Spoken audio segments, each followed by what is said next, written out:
You've done the rebuilding. Now it's about protection. But not from fear, from clarity. This week wasn't about hiding or isolating. It was about recognizing that your signal, your presence, your focus, your emotional access is a sacred frequency. Not everything should be able to walk through it freely. We began with a hard truth. Your energy is not public property.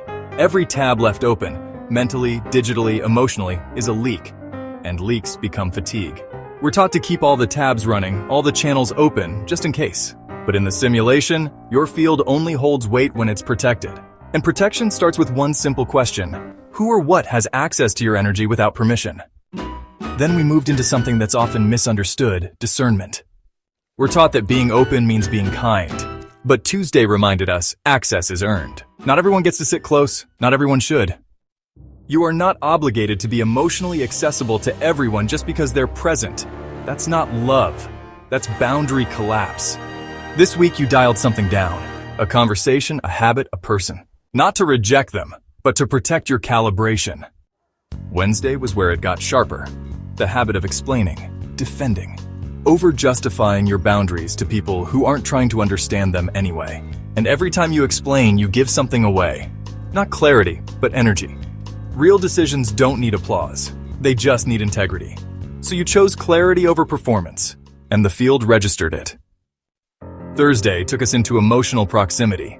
Because when someone enters your emotional space, they influence your nervous system. It's chemical, it's unconscious, and honestly, it's powerful.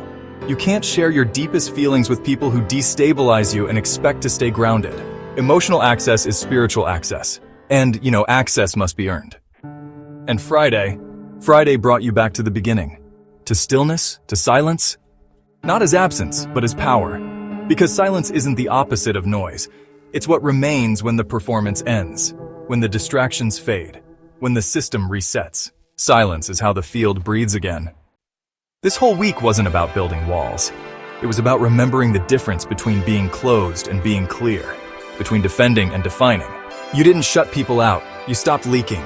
You stopped apologizing for being selective. You started honoring the weight of your presence. And when your energy becomes valuable to you again, it finally begins to move the simulation in your favor. This is Transcendent Reality. Live the code.